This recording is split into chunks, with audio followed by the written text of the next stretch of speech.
नमस्कार दोस्तों, आपका फिर से एक बार स्वागत है आपके अपने YouTube चैनल MK प्रेरणा पर। मित्रों, किस स्त्री पुरुष का प्यार कभी नहीं मरता? कौन सा पुरुष पत्नी का साथ कभी नहीं छोड़ता? पति पत्नी इस कहानी को जरूर सुने। दोस्तों, इस कहानी को पूरी निष्ठा के साथ जो सुनता है, उन पति पत्नी के रिश्ते में कभी किसी प्रकार की कमी नहीं आती, बल्कि उनके बीच का बंधन और भी मजबूत हो जाता है।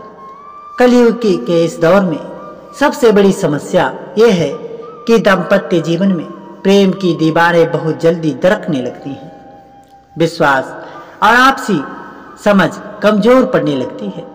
लेकिन इस कहानी में एक ऐसा संदेश छिपा है जो हर रिश्ते को नया जीवन दे सकता है। ये कहानी एक रात की दुल्हन की है, जहां एक नवविवाहित दुल्हन अपने पति से केवल एक ही रात के लिए मिलती है और फिर किस्मत की उलझनों के कारण दोनों बिछड़ जाते हैं। फिर शुरू होती है संघर्ष और परीक्षा की लंबी गाथा, जिसमें प्रेम, त्याग और समर्पण का अद्भुत संगम देखने को मिलता है।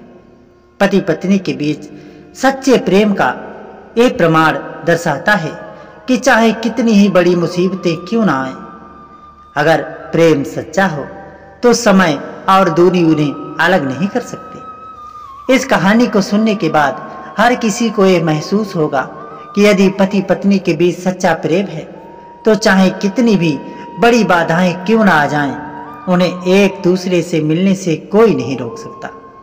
संसार चाहे एक मजबूर दीवार बनकर उनके बीच खड़ी हो जाए, प्रेम और विश्वास की ताकत से वह दीवार भी ढह सकती है। इस कथा में वह सब कुछ है जो आपको ये सोचने पर मजबूर कर देगा कि जीवन के कठिन पलों में भी प्यार की विजय संभव है। तो आइए दोस्तों, इस प्रेरणादायक और रोमांचक कहानी की गहराइयों में उतरते हैं। भगवान नारायण माता लक्ष्मी से कहते हैं, हे देवी लक्ष्मी, तुम सुनो, आज मैं तुम्हें एक ऐसी कहानी सुनाने जा रहा हूं जो प्राचीन काल की है। किसी नगर में एक प्रतिष्ठित सेठ रहा करता था। वो अत्यंत धनवान था और उसकी प्रसिद्धि दूर दूर तक फैली हुई थी, परंतु उसके जीवन में सबसे मूल्यवान धरोहर उसकी इकलौती बेटी थी। ये बेटी न केवल रूपवती थी, बल्कि गुणों की खान भी थी।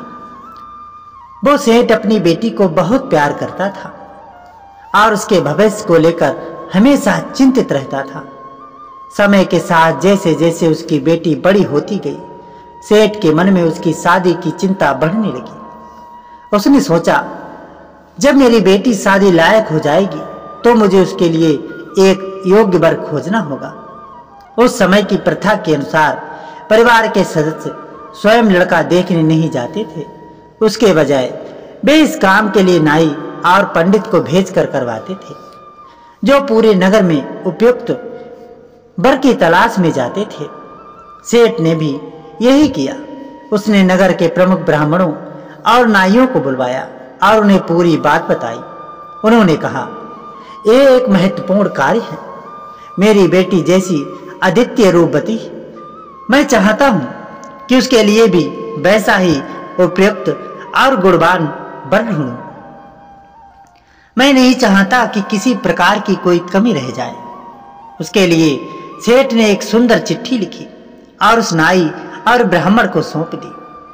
सेठ ने उन्हें निर्देश दिया कि इस चिट्ठी को लेकर नगर घूमो, देश देश घूमो, अपनी बुद्धि और विवेक से मेरी बेटी के लिए एक ऐसा वर ढूंढ कर लाओ जो न केवल सुंदर हो, बल्कि उसका परिवार भी संस्कारी और आदर्शवादी हो। जिस प्रकार मेरी बेटी सौंदर्य और गुणों की मूर्ति है, उसी प्रकार वर भी वैसा ही होना चाहिए।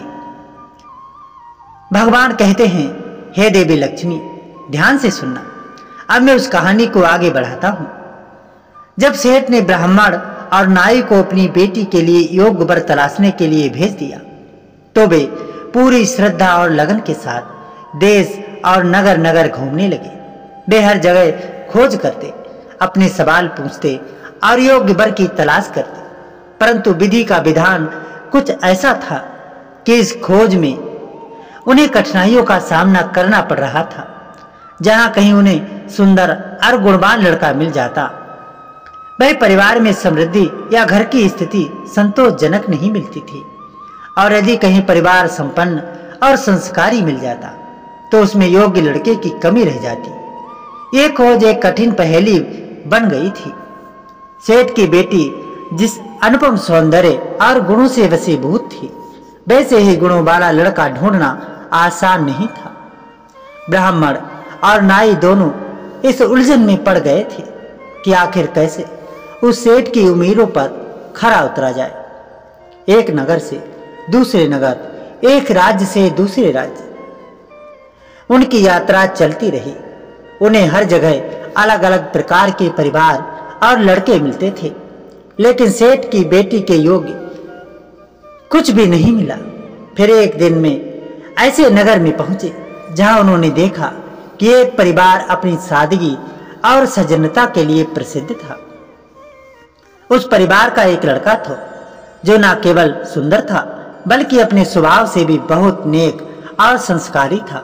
हालांकि परिवार में आर्थिक स्थिति थोड़ी कमजोर थी और धन की तंगी स्पष्ट थी, परंतु परिवार कर्म में निपुण और आदर्श था। ब्राह्मण ने विचार किया, ये परिवार भले ही आर्थिक दृष्टि से कमजोर है, लेकिन उसका मानवीय मूल्य और संस्कार अमूल्य है। लड़का सुंदर और गुणवान है। यह एक ऐसा अवसर है जिसे गंवाना नहीं चाहिए। ब्राह्मण ने मन ही मन निश्चय किया कि चाहे परिणाम कुछ भी हो, ये प्रस्ताव सेठ के पास ले जाना चाहिए। उन्होंने किस्मत पर भरोसा करके और हिम्मत करके उस परिवार से बातचीत की और सेठ की बेटी के विवाह की बात बढ़ाई। उस परिवार ने बड़ी ही विनम्रता से उस प्रस्ताव को स्वीकार कर लिया और विवाह की तिथि पंडित ने निश्चित कर दी। फिर क्या था, ब्राह्मण और नाई खुशी खुशी वापस सेठ के पास लौट आए। ब्राह्मण और नाई ने जब सेठ को जाकर के ये समाचार सुनाया कि एक सुंदर, योग्य और संस्कारी वर मिल गया है और विवाह की तिथि भी निश्चित हो चुकी है, तो सेठ और उसका परिवार बहुत खुश हुआ। सभी जगह आनंद और उत्सव का माहौल था। सेठ की बेटी के घर में भी विवाह की तैयारियां जोर जोर से चलने लगी। उधर वो वर के घर में भी सभी लोग बड़े उत्साह और उमंग के साथ तैयारियों में जुट जाते हैं। एक ऐसा अवसर था जो सभी के दिलों में उमंग और उम्मीदें लेकर आया था, परंतु विधाता का खेल किसे मालूम होता है।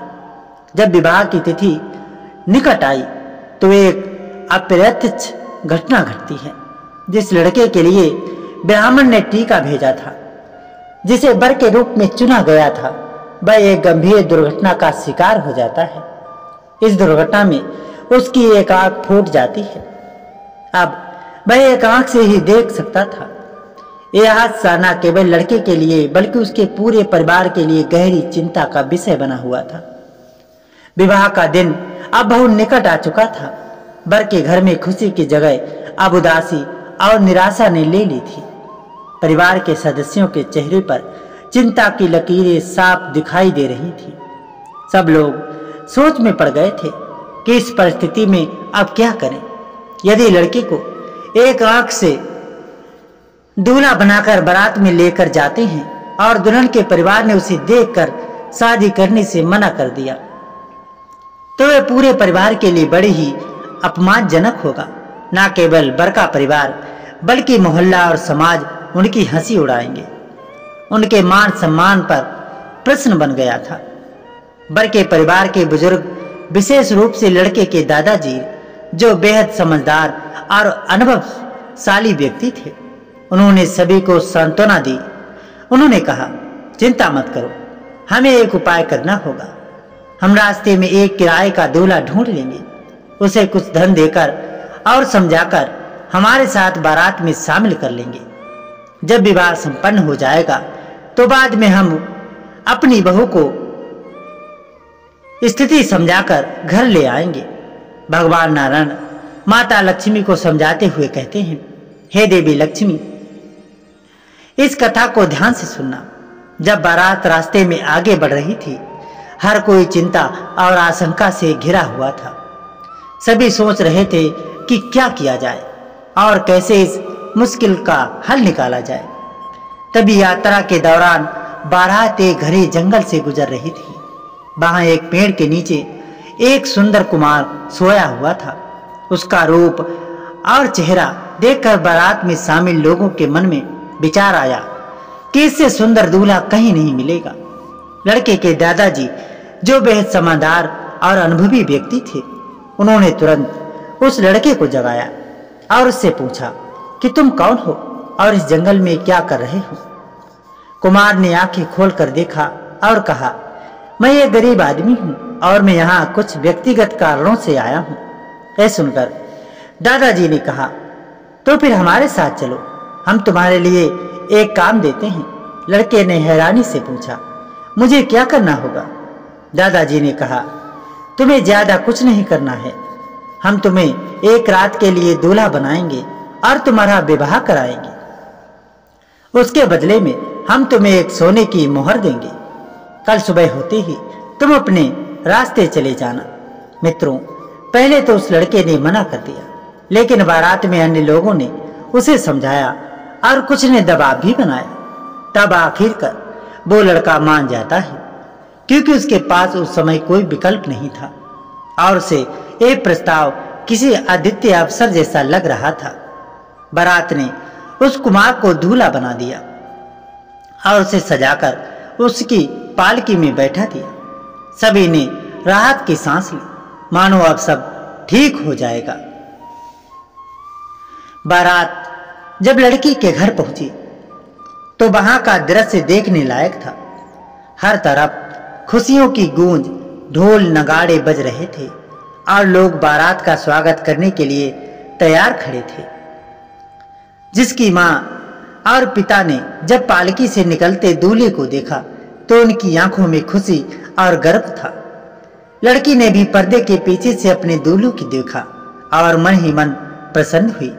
उसने सोचा, मेरा पति कितना सुंदर है। लेकिन उस बेचारी को यह नहीं पता था कि यह दूल्हा असल में किराए का दूल्हा है।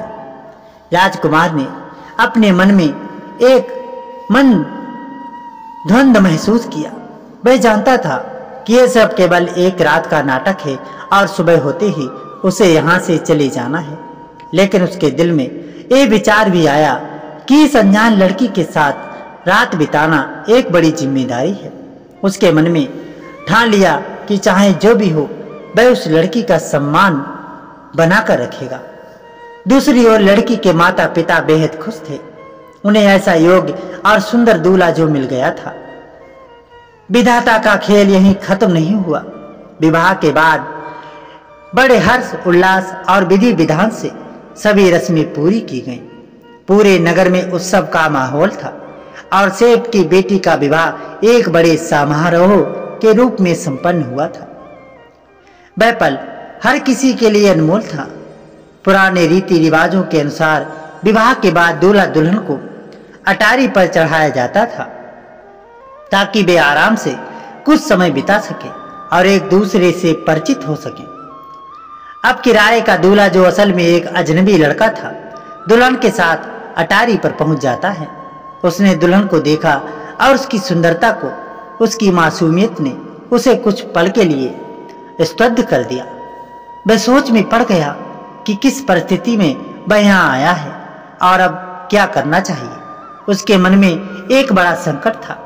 वह जानता था कि वह सिर्फ एक रात के लिए यहाँ आया है और सुबह होते ही उसे इस जगह से जाना होगा। लेकिन उसे ये समझ में आया कि यह दुल्हन उसके लिए केवल एक रात की कहानी हो सकती है, परंतु इस लड़की के लिए जो उसकी पूरी जिंदगी थी। वह सोचने लगा, लड़कियों के पास उनकी इज्जत ही उनका सबसे बड़ा गहना होता है। अगर मैं यहाँ से चला गया और उस लड़की का भरोसा तोड़ दिया तो इसकी जिंदगी बर्बाद हो जाएगी। एक कैसे अपने पति के पास लौटेगी जिसके साथ उसकी शादी पहले से तय हुई थी। मेरी जिम्मेदारी बनती है कि मैं इसका सम्मान बनाए रखूं और उसे किसी भी तरह की शर्मिंदगी से बचाऊं। दुल्हन, जो वे सोच रही थी कि सब कुछ सामान्य है, अपने दूल्हे के बर्ताव से थोड़ी चिंतित हो गई। उसने देखा कि उसका पति चुपचाप बैठा है और उससे बात नहीं कर रहा है। यह उसे परेशान करने लगा। उसने साहस जुटाकर पूछा, महाराज, क्या आपको कुछ पसंद नहीं आया? क्या मैं आपके योग्य नहीं हूं? इस पर कुमार ने उसे सांत्वना देते हुए कहा, नहीं, ऐसा कुछ भी नहीं है।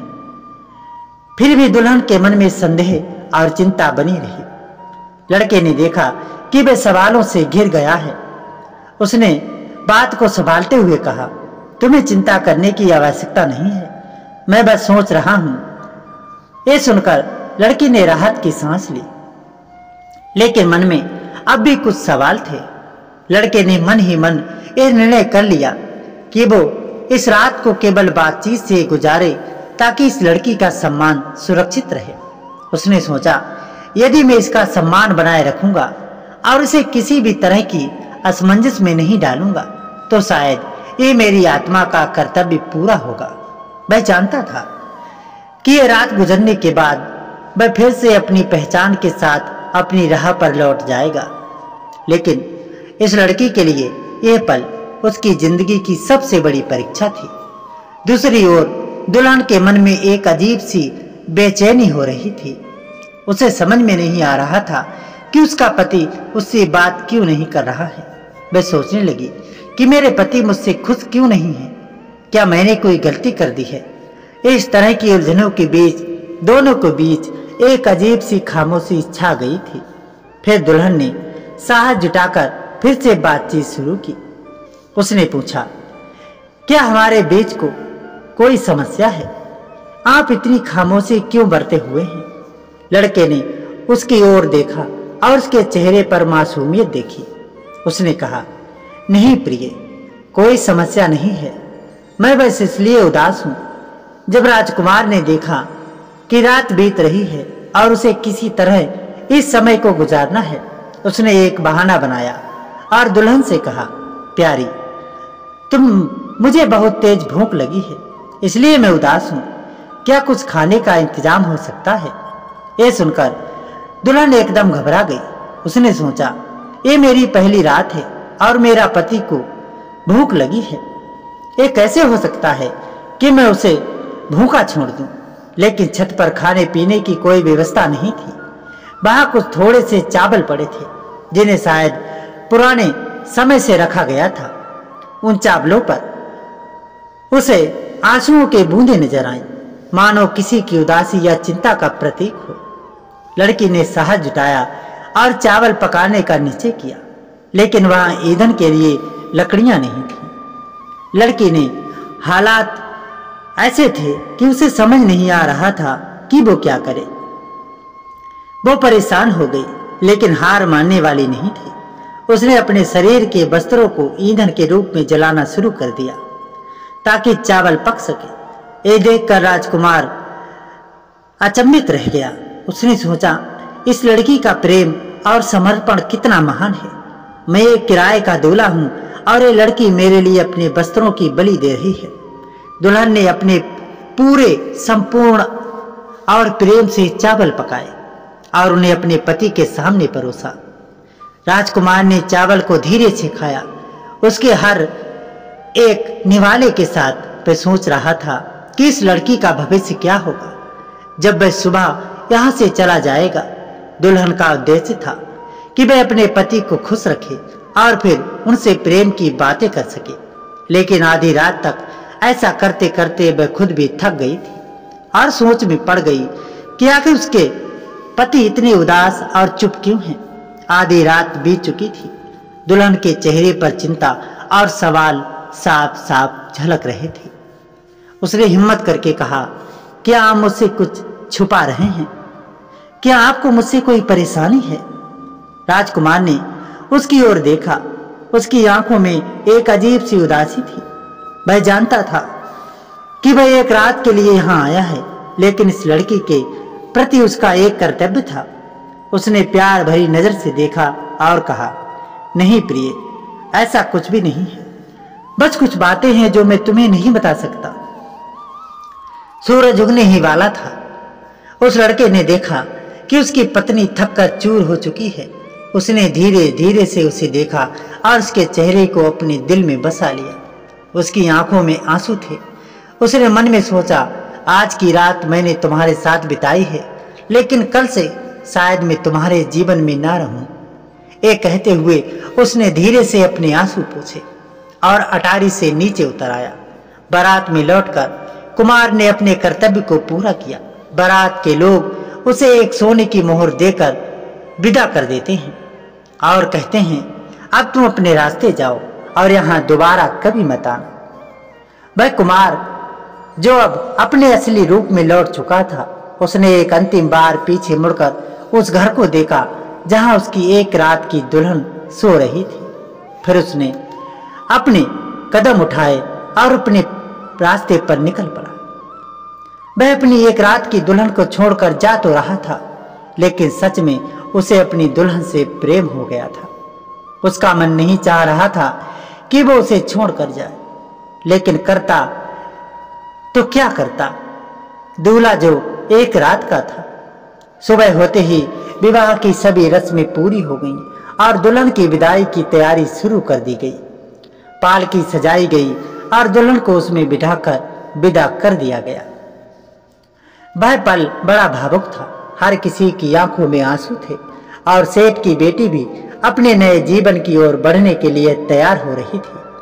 बारातियों ने खुशी खुशी विदाई का कार्यक्रम संपन्न किया, लेकिन ये सब एक भ्रम था, एक नाटक था जिसमें किराए का पति शामिल था, जो अब अपनी भूमिका निभाकर चला गया था।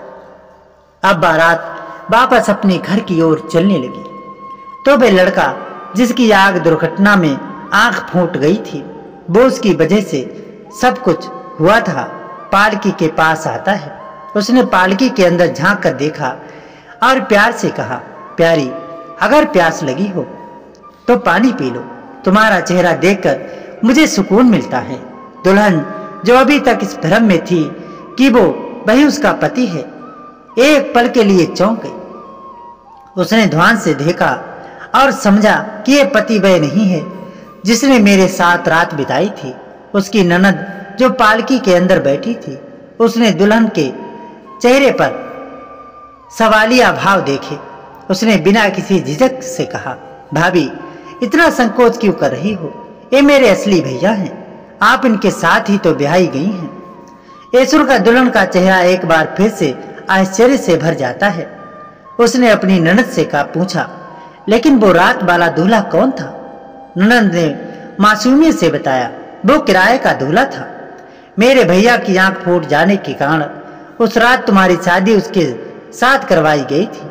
अब वो अपनी मंजूरी लेकर के यहाँ से विदा हो गया है। ये सुनकर दुल्हन की आंखों से आंसू बहने लगी। वह सोचने लगी, हे परमात्मा, एक ऐसी परीक्षा है जिसके साथ मेरी शादी हुई थी, वो अब कहीं दूर जा चुका है और अब मैं जिसके साथ जा रही हूँ, ये सोचकर उसकी चिंता और बढ़ गई। उसे लगा कि उसका पूरा जीवन एक बुरे मजाक में बदल गया है। उसकी भावनाएं और विश्वास सब कुछ मानो टूट गया था। भगवान नारायण माता लक्ष्मी से कहते हैं, हे देवी लक्ष्मी, देखो एक कितनी बड़ी परीक्षा का सामना कर रही है। उसे समझ नहीं आ रहा था कि उसका असली पति कौन है और अब वो क्या करे। दुल्हन ने सोचने के बाद एक बहाना बनाया। उसने पालकी के कहारों से कहा, मेरे पेट में बहुत तेज दर्द हो रहा है, कृपया पालकी को रोकिए। कहारों ने तुरंत पालकी को जमीन पर रख दिया। दुल्हन ने अपनी ननद से कहा, मैं थोड़ी देर के लिए झाड़ियों के पीछे जाना चाहती हूँ। उसने लोटा उठाया और अपनी नंद को पास बुलाकर झाड़ियों की ओर ले गई। जैसे ही वह झाड़ियों के पीछे पहुंची, उसने अपनी ननद को वहीं बैठा दिया और उसे लोटा पकड़ा दिया। फिर वो अपनी ताकत से भाग खड़ी हुई। उसकी एक ही इच्छा थी, अपने असली पति को ढूंढना, चाहे वह कहीं भी हो। दुल्हन जंगल में दौड़ती चली जा रही थी। उसकी आंखों में आंसू थे और दिल में असंख्य सवाल थे। वह सोच रही थी, मुझे मेरे पति कहाँ मिलेंगे? क्या मैं उन्हें दोबारा देख पाऊंगी? वह भागते भागते थक गई और अचानक एक जगह बेहोश होकर के गिर पड़ी। इसी बीच एक संत जो उसी जंगल में तपस्या कर रहे थे, उन्होंने एक बेहोश पड़ी लड़की को देखा। दुल्हन को देखकर वे उसे उठाकर अपने आश्रम पर ले गए और उनके चेहरे पर पानी छिड़का। जब उसे होश आया तो संत ने पूछा, बेटी तुम कौन हो और यहाँ का क्या कर रही हो? दुल्हन ने रोते रोते अपनी सारी कहानी संत को सुना दी। संत ने उसे सांत्वना देते हुए कहा, बेटी धैर्य रखो, यदि तुम्हारे दिल में अपने पति के लिए सच्चा प्रेम है तो वे तुम्हें अवश्य मिलेगा। भगवान ने तुम्हारे लिए कोई ना कोई रास्ता जरूर तय किया होगा। दुल्हन संत के आश्रम में ठहर जाती है, लेकिन उसके मन में केवल एक ही सवाल गूंज रहा था, क्या मैं अपने असली पति को ढूंढ पाऊंगी? जब बारात के लोगों ने देखा कि दुल्हन अपनी पालकी को छोड़कर भाग गई है तो उनके बीच खलबली मच गई। सभी ने इधर उधर उसे ढूंढने की कोशिश की, परंतु उसका कोई पता नहीं चला। हार कर बारात को लौटना पड़ा। वे सभी निराश और चिंता के साथ अपने नगर की ओर लौट गए। उधर वो कुमार जो एक रात के लिए दूल्हा बना था और जिसने दुल्हन के साथ रात बिताई थी, वह अपने रास्ते पर चला जा रहा था, लेकिन उसका मन उसी लड़की के पास रह गया था। उसे ऐसा लग रहा था जैसे वे किसी अपने को किसी अनजान जगह पर छोड़ आया है। भगवान कहते हैं, हे देवी लक्ष्मी, ध्यान से सुनना। वह लड़का जो उस विवाह में सिर्फ एक रात के लिए दूल्हा बना था, धीरे धीरे अपने रास्ते पर आगे बढ़ रहा था। उसके मन में कई तरह के विचार उमड़ रहे थे। उसने अपने मन को कचोटते हुए सोचा कि शायद वह उस लड़की की जिंदगी में एक संक्षिप्त अध्याय बनकर ही रह जाएगा। आगे बढ़ते हुए उसने देखा कि एक शिकारी चिड़िया को पकड़ कर ले जा रहा है। शिकारी ने चिड़िया को इतनी कसकर पकड़ा है कि वह दर्द और डर से चिल्ला रही थी। उस लड़के का दिल पिघल गया। उसने शिकारी को रोका और कहा, भैया कृपया रुक जाओ, इस चिड़िया के प्राण मत लो। शिकारी ने उसकी बात को अनसुना करते हुए कहा, ये मेरा शिकार है, मैं इसे छोड़ नहीं सकता। मैंने इसे पकड़ने के लिए बहुत मेहनत की है। लड़के ने समझाया, देखो जीवन कीमती है, किसी की जान लेकर अपना पेट भरना ठीक नहीं है। शिकारी ने गुस्से में कहा, यह तो मेरा काम है, तुम मुझे इसे छोड़ने के लिए मजबूर क्यों कर रहे हो? यह सुनकर उस कुमार ने अपने पास से एक सोने की मोहर निकाली और कहा, ये लो, ये सोने की मोहर तुम्हारे लिए है। इसे बेचकर तुम्हें बहुत कुछ मिल जाएगा। बदले में इस चिड़िया की जान बख्श दो।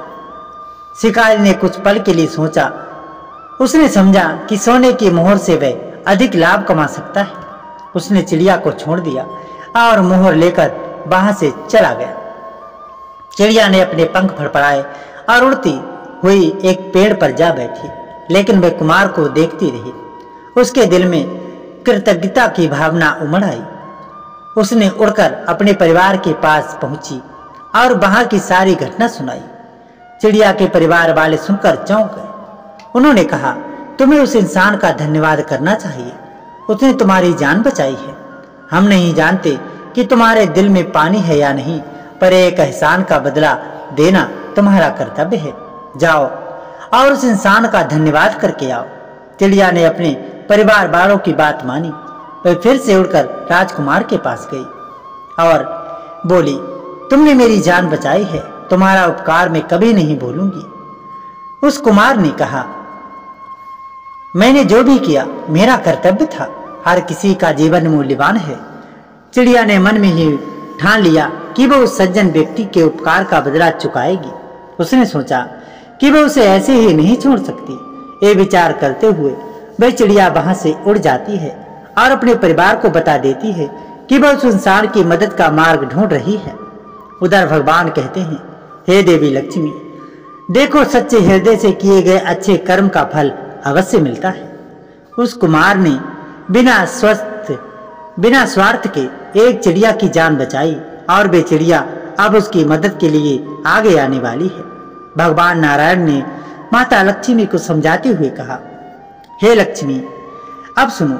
चिड़िया जो कुमार के प्रति आभार व्यक्त करना चाहती थी, वह एक तपस्वी संत के आश्रम में पहुंची। वहां पहुंचकर उसने संत से प्रार्थना की, हे महात्मा जी, कृपया करके मेरी काया पलट दीजिए, मुझे 12 साल के लिए कन्या बना दीजिए, ताकि मैं उस राजकुमार का उपकार चुका सकूं जिसने मेरी जान बचाई है। संत ने उसकी विनती स्वीकार कर ली और अपनी शक्तियों से उस चिड़िया को एक सुंदर लड़की में बदल दिया। लड़की बनने के बाद चिड़िया उस कुमार के पास जाती है और उसे देखकर कहती है, कुमार, मैं आपके साथ आपकी पत्नी बनकर रहना चाहती हूँ, मैं आपके साथ विवाह करना चाहती हूँ। कुमार ने उसे देखा और जवाब दिया, मुझे क्षमा करना, पर मैं तुम्हें अपने साथ नहीं रख सकता। मेरी पहले से ही शादी हो चुकी है और मुझे सिर्फ एक रात के लिए मेरी दुल्हन मिली थी। उसके बाद से वो गायब हो गई और मुझे नहीं पता कि अब वो कहाँ है और किस हाल में है। मैं उसे ढूंढकर उसी को अपनी पत्नी के रूप में रखना चाहता हूँ। तब वो लड़की बोली, जो चिड़िया थी, ठीक है, मैं तुम्हारे इस काम में मदद करूंगी। जब तक तुम्हारी वो पत्नी नहीं मिल जाती तब तक मैं तुम्हारी पत्नी बनकर तुम्हारे साथ रहती हूँ। चलो आगे चलते हैं, देखते हैं क्या होता है। मित्रों, उसके बाद वे लड़की उस कुमार के साथ उसकी पत्नी बनकर रहने लगती है। इधर भगवान नारायण माता लक्ष्मी से कहते हैं, वह राजकुमार और वह कन्या आगे बढ़ रहे थे तो उन्होंने देखा कि एक शेर 3 पैरों पर खड़ा है और उसकी आंखों से आंसू बह रहे हैं। वह दर्द से करा रहा है। लड़की ने देखा कि उसके चौथे पैर में एक बड़ा कांटा फंसा हुआ है। वह बड़ी समझदार थी और उसने कहा अपने पति से, देखिए उसके पैर में कांटा चुभा है, तुम जाकर उसे निकाल दो। उस कुमार ने चौंकते हुए कहा, तुम पागल हो गई हो, ये एक शेर है, उसके पास जाऊंगा तो ये हमें मार देगा। लड़की ने दृढ़ता से कहा, नहीं, ये हमें नुकसान नहीं पहुंचाएगा, मैं आपसे विनती करती हूँ, उसका दर्द दूर कीजिए। पत्नी के कहने पर उस कुमार ने हिम्मत जुटाई और धीरे से शेर के पैर के पास पहुंचा। उसने सावधानी से कांटा निकाला। शेर ने दर्द के कारण एक जोरदार दहाड़ मारी, लेकिन तुरंत शांत हो गया। उसने कुमार की ओर कृतज्ञता भरी आंखों से देखा और वहां से चला गया। कुमार ने गहरी सांस ली और कहा, किसी इंसान की मदद करना सच में एक बड़ा काम है। आज मैंने जाना कि किसी की मदद करने से हमें कितनी संतुष्टि मिलती है।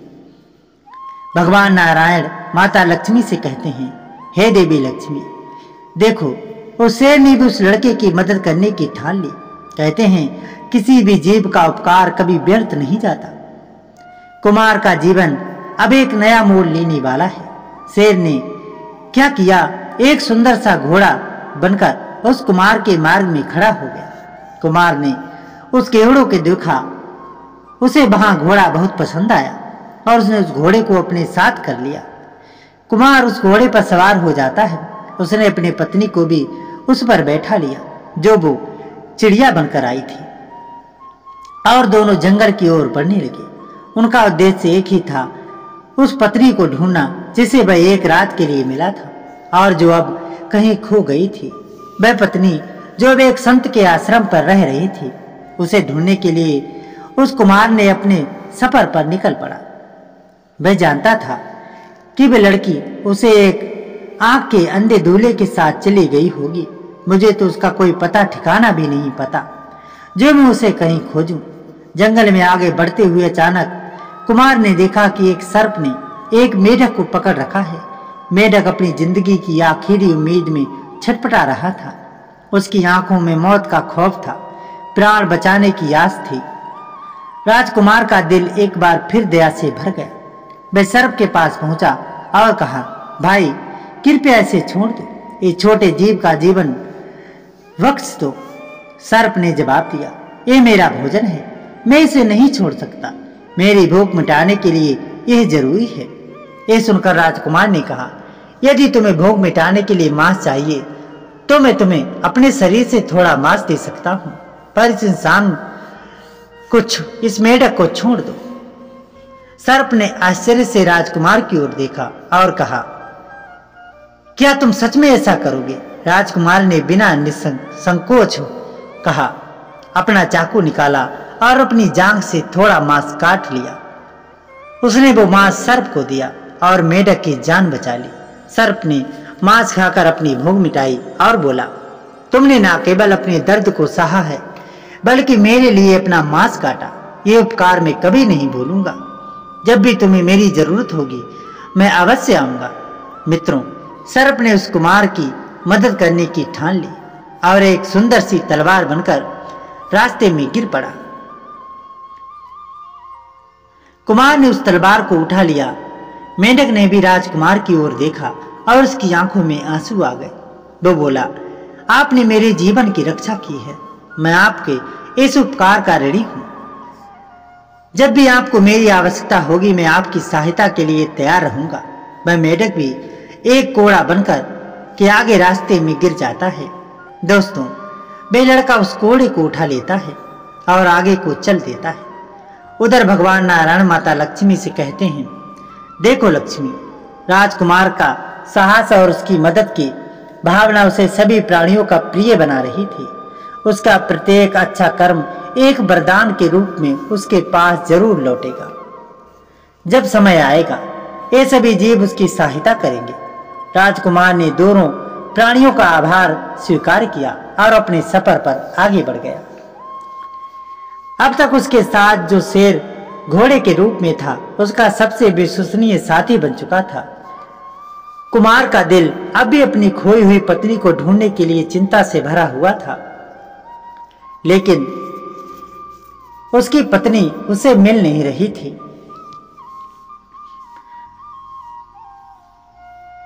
भगवान नारायण माता लक्ष्मी से कहते हैं, हे देवी, आगे सुनो कि अब क्या होता है।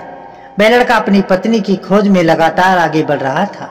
उसके साथ वे शेर था जो अब घोड़े का रूप ले चुका था और वह मेहनत और साहस जो उसने रास्ते में कमाया था वह बिना रुके अपने सफर पर बढ़ता जा रहा था। उसके मन में एक ही लक्ष्य था, अपनी खोई हुई पत्नी को पाना। चलते चलते वह एक दूसरे राज्य की सीमा में पहुंच जाता है। वहां वो थकान से चूर हो गया था और एक बड़े से पेड़ के नीचे अपनी चादर बिछाकर सो जाता है। वह नहीं जानता था कि विधि ने उसके लिए क्या खेल रच रखा है। नारायण कहते हैं, हे देवी, विधाता के विधान को कोई समझ नहीं सकता। उस राज्य के राजा का कुछ समय पहले ही निधन हो गया था और वहां की रानी ने एक घोषणा कर दी थी कि जो भी व्यक्ति सुबह बगिया के द्वार पर सोया हुआ मिलेगा उसे ही राजा बना दिया जाएगा।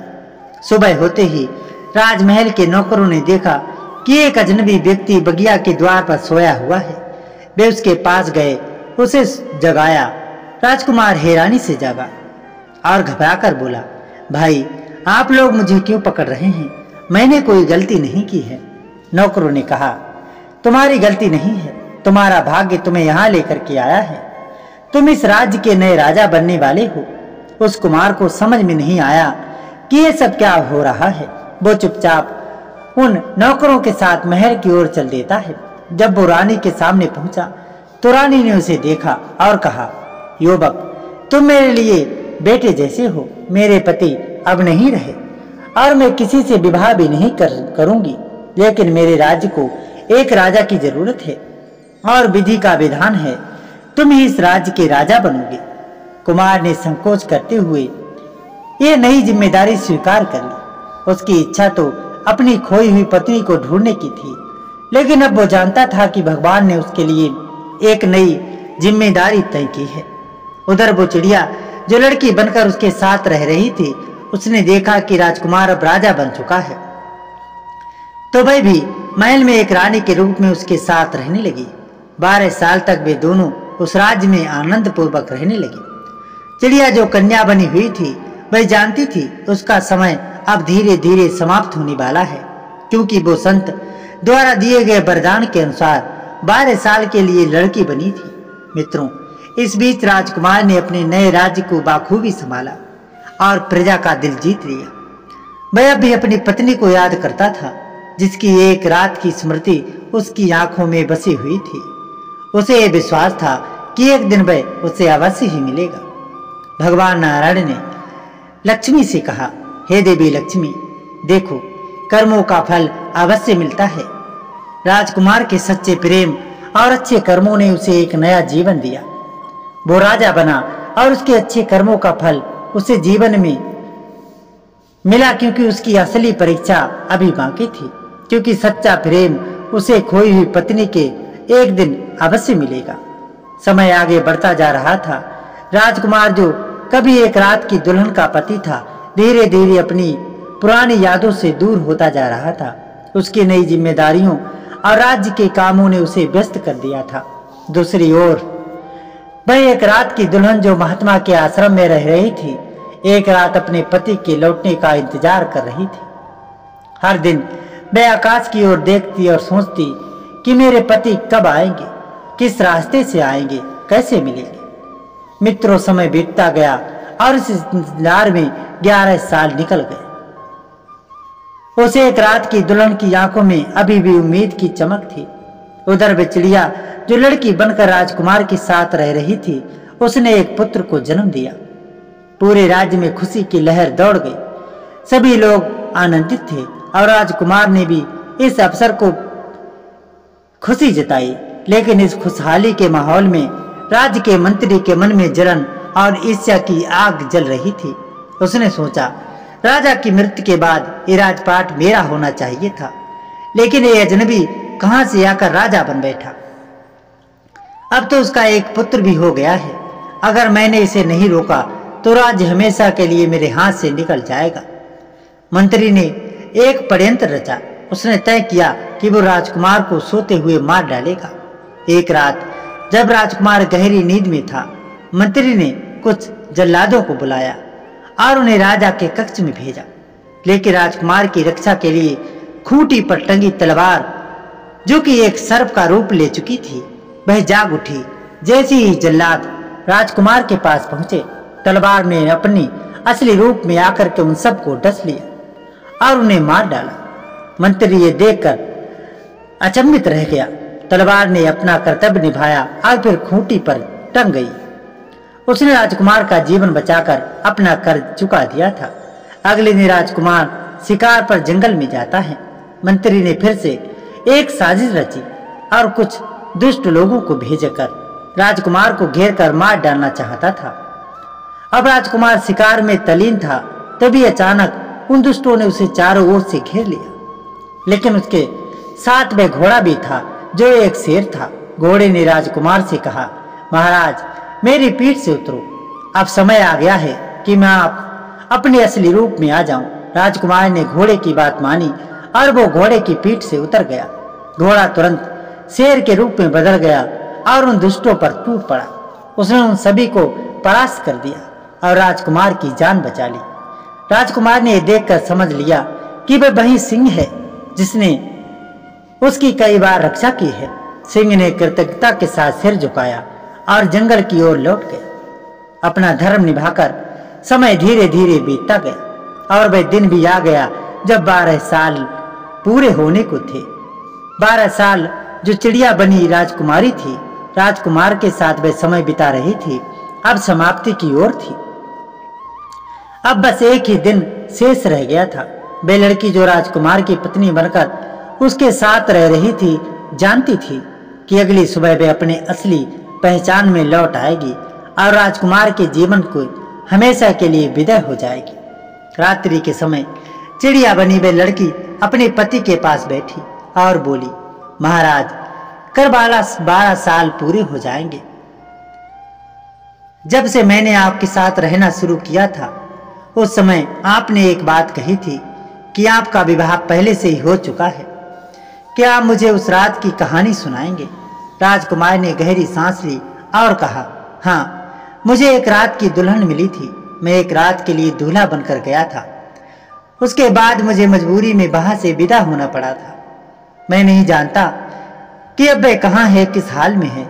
अगर वह मुझे फिर से मिल जाए तो उससे बड़ा सुख मिले, मेरे लिए कुछ नहीं होगा। ये सुनकर चिड़िया के रूप में राजकुमार के साथ रह रही पत्नी ने मन में विचार किया, मैंने 12 साल तक इस कुमार के साथ बिताए हैं। अब मेरा धर्म बनता है कि मैं उसको उसकी सच्ची पत्नी से मिलवाऊं। मैं अभी लौट सकती हूँ। मित्रों, रात्रि के अंधेरे में वह लड़की फिर से अपनी चिड़िया के रूप में बदल जाती है और अपने असली रूप को छिपाकर राजकुमार की खोई हुई पत्नी को खोजने के लिए निकल पड़ती है। वह जगह जगह जाती है, हर गांव, हर शहर, हर कस्बे में उसे खोजती है, लेकिन कोई सुराग नहीं मिलता। वो थककर एक पेड़ की शाखा पर बैठ जाती है जो महात्मा के आश्रम के पास था। उसने सोचा, अब जो होगा सो देखा जाएगा, पहले थोड़ा आराम कर लो। उसकी आंखें बंद होती ही अचानक उसे एक परिचित आवाज सुनाई दी। वह आवाज एक स्त्री की थी जो रोते हुए कह रही थी, कहाँ हो तुम मेरे प्रिय? विवाह के बाद एक रात मिले थे, फिर कभी तुम्हारी सूरत नहीं देखी। ये आवाज चिड़िया के कानों में गूंजने लगी। वो चौंक उठी और तुरंत समझ गई कि यही वो एक रात की दुल्हन है जिसे वो लड़का खोज रहा है। चिड़िया ने तुरंत अपने पंख फड़फड़ाए और अपने भवन की ओर लौटकर उसने फिर से अपना इंसानी रूप बनाया और राजकुमार के पास जाकर के सो गई, ताकि सुबह होते ही वह अपने अगले कदम के बारे में सोच सके। उधर भगवान नारायण माता लक्ष्मी से कहते हैं, अब ध्यान से सुनो देवी। जब सुबह हुई, जो लड़की चिड़िया बनकर के रह रही थी राजकुमार के साथ रहते रहते उसने राजकुमार से कहा, महाराज, आज का दिन बहुत विशेष है। मैं चाहती हूँ कि आप मेरे साथ जंगल में चले। वहां पर कुछ ऐसा है जिसे देखकर आप बहुत खुश हो जाएंगे। राजकुमार थोड़ा हैरान हुआ, पर उसकी आंखों में एक चमक आ गई। उसने कहा, चलो मैं तुम्हारे साथ चलता हूँ। राजकुमार घोड़े पर सवार हो गया और उसे लड़की ने भी उसे घोड़े पर बैठकर उसका साथ दिया। वह वही घोड़ा था जो असल में वह शेर था जिसने राजकुमार की कई बार मदद की थी। वे जंगल की ओर बढ़ते गए। लड़की ने राजकुमार को उस आश्रम तक पहुंचाया जहां पर महात्मा का आश्रम था। वहां एक स्त्री बैठी थी जिसने राजकुमार का मन मोह लिया। लड़की ने राजकुमार की ओर देखा और कहा, महाराज, ये वही स्त्री है जिसके लिए आपने कहा था कि वह आपकी एक रात की दुल्हन है। ये उसकी आपकी पत्नी है। राजकुमार ने उस स्त्री को ध्यान से देखा और उसकी आंखों में आंसू आ गए। वह वही स्त्री थी। राजकुमार को देखकर वह लड़की रोने लगी। उसने कहा, आप यहाँ क्यों आए हैं? मैंने आपके लौटने का 12 साल तक इंतजार किया। उस रात के बाद से मैं आपके इंतजार में यहीं बैठी रही। राजकुमार ने उसे गले से लगा लिया और कहा, प्रिय, मैंने भी तुम्हें कभी नहीं भुलाया था। तुम्हारे बिना मेरा जीवन अधूरा था। विधि ने हमें अब मिलाया है और मैं तुम्हें दोबारा कभी छोड़कर नहीं जाऊंगा। दोनों ने एक दूसरे को पहचान लिया।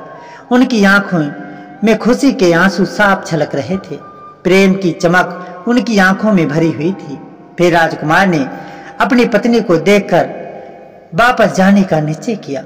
जैसे ही वापस चलने लगी तो लड़की जो चिड़िया बनकर राजकुमार के साथ रह रही थी हाथ जोड़कर खड़ी हो गई। उसने कहा, महाराज, मैंने अपना काम पूरा कर दिया है। आपकी पत्नी अब आपके पास है। मुझे अब जाने की अनुमति दे दो। मैं केवल 12 साल के लिए आपके पास थी, आपके उपकार का बदला चुकाने के लिए। अपने उस दिन जंगल में मेरी जान बचाई थी और मैं इसे कभी नहीं भूल सकती। राजकुमार ने उसे आश्चर्य से देखा और पूछा, तुम कौन हो? लड़की ने मुस्कुराते हुए कहा, मैं वही चिड़िया हूँ जिसे आपने शिकारी से बचाया था। मैंने आपकी मदद करने के लिए मानव का रूप धारण किया था और 12 साल तक आपके साथ रही। अब मेरा समय समाप्त हो गया है। ये कहकर वो चिड़िया बनकर और वहां से उड़कर जंगल की ओर चली जाती है। फिर वह घोड़ा जो वास्तव में शेर था वह भी आगे आया और बोला, महाराज, मैं भी आपको छोड़ने आया हूँ। आपने मेरे पैर से कांटा निकाला था और मेरी जान बचाई थी। मैं आपके साथ 12 साल तक घोड़ा बनकर रहा, आपके लिए कर्तव्य निभाया। अब मेरा काम समाप्त हो चुका है और मुझे वापस जंगल में लौटना है। राजकुमार ने भावुक होकर कहा, तुम सबने मेरे जीवन में जो भूमिका निभाई है उसे मैं कभी नहीं भूल सकता। तुम सबने मेरे कठिन समय में मेरा साथ दिया है और ये मेरे लिए एक आशीर्वाद है। शेर ने सिर झुकाया और जंगल की ओर चला गया। भगवान विष्णु कहते हैं, हे देवी लक्ष्मी, जब राजकुमार और उसकी पत्नी अपनी यात्रा पूरी कर चुके थे, तब वो तलवार जो सर्प था वह भी अपने असली रूप में आ गया, और वह तलवार जिसने राजकुमार की रक्षा की अपने कर्तव्य का पालन कर चुका था, वह सम्मान पूर्वक राजा के सामने खड़ी थी। उसके साथ ही वह कोड़ा भी जो उस मेढक से बना था और राजकुमार के साथ कोड़ा बनकर रह रहा था, वह भी आगे आया और दोनों ही बोले, महाराज, हमने आपका साथ दिया और आपके कठिन समय में आपकी रक्षा की। अब हमारा कर्तव्य पूरा हो चुका है और अब हमें वापस लौटना होगा। राजा ने भावुक होकर कहा, तुम सब मेरे लिए जीवन में आशीर्वाद हो। मैंने तुम्हारी जान बचाई थी, लेकिन तुमने मेरा जीवन बचाकर उस उपकार का बदला चुका दिया है। मैं हमेशा तुम्हारे इस प्रेम और त्याग को याद रखूंगा। मैं सुनकर तलवार और मेढक ने राजकुमार को प्रणाम किया और जंगल की ओर लौट गए। उधर भगवान नारायण माता लक्ष्मी से कहते हैं, हे देवी लक्ष्मी, राजकुमार के सच्चे प्रेम और उसके द्वारा किए गए निस्वार्थ कार्यों का फल उसे हमेशा मिलता रहा। चाहे वे तलवार हो, मेढक हो, सबने समय समय पर उसका साथ दिया और उसके जीवन को सुरक्षित किया। अब राजकुमार और उसकी पत्नी जो एक रात की दुल्हन थी, वापस अपने राज्य लौट आए थे। वह दुल्हन जिसने 11 साल तक अपने पति के लौटने का इंतजार किया था, वह उसके साथ ही दोनों के बीच प्रेम था और उनका प्रेम और भी ज्यादा गहरा हो गया था, क्योंकि उन्होंने जीवन के कठिन संघर्षों को पार कर लिया था। अब वे जान चुके थे कि सच्चे प्रेम में कोई भी बाधा टिक नहीं सकती। भगवान नारायण ने आगे कहा, इस कहानी से हमें सीख मिलती है कि अगर पति पत्नी में सच्चा प्रेम हो तो समय चाहे कितना भी बीत जाए, वे एक दूसरे से बिछड़ते नहीं हैं। उन्हें एक दूसरे से मिलना ही होता है, क्योंकि सच्चा प्रेम समय और परिस्थितियों से भी परे होता है। लेकिन अगर पति पत्नी के दिल और दिमाग में कपट भरा हो तो वो जीवन में कभी भी एक दूसरे को नहीं पा सकते और ना ही जीवन में सफलता प्राप्त कर सकते हैं। कहानी का एंड हमें सिखाता है कि जीवन में निस्वार्थ भाव से की गई सहायता और प्रेम हमेशा लौट कर आता है, चाहे समय कितना भी बदल जाए, और सच्चाई और निष्ठा का फल व्यक्ति को अवश्य मिलता है। राजकुमार और उसकी पत्नी ने अपने प्रेम और समर्पण से ये साबित कर दिया कि सच्चे प्रेम का कोई विकल्प नहीं होता। दोस्तों, इस कहानी से हमें प्रेरणा मिलती है कि जीवन के हर रिश्ते में प्रेम, निष्ठा और सच्चाई का महत्व है। अगर आपको ये कहानी अच्छी लगी हो तो इसे अपने जीवन में अपनाएं और दूसरों को भी इसके लिए प्रेरित कीजिएगा। तो दोस्तों, आज की ये कहानी आपको कैसी लगी हमें कमेंट में जरूर बताइएगा। कहानी अच्छी लगी हो तो वीडियो को एक लाइक और अपने दोस्तों के साथ शेयर जरूर कीजिएगा। और हमारे चैनल पर अगर हमसे नए जुड़े हैं तो हमारे चैनल को सब्सक्राइब करें और बेल आइकन को ऑल पर प्रेस करें, ताकि आने वाली वीडियो की सभी नोटिफिकेशन आपको सबसे पहले मिल सके। तो दोस्तों, मिलते हैं आगे किसी ज्ञानवर्धक कहानी के साथ। तब तक के लिए आप सभी का बहुत बहुत धन्यवाद। राधे राधे।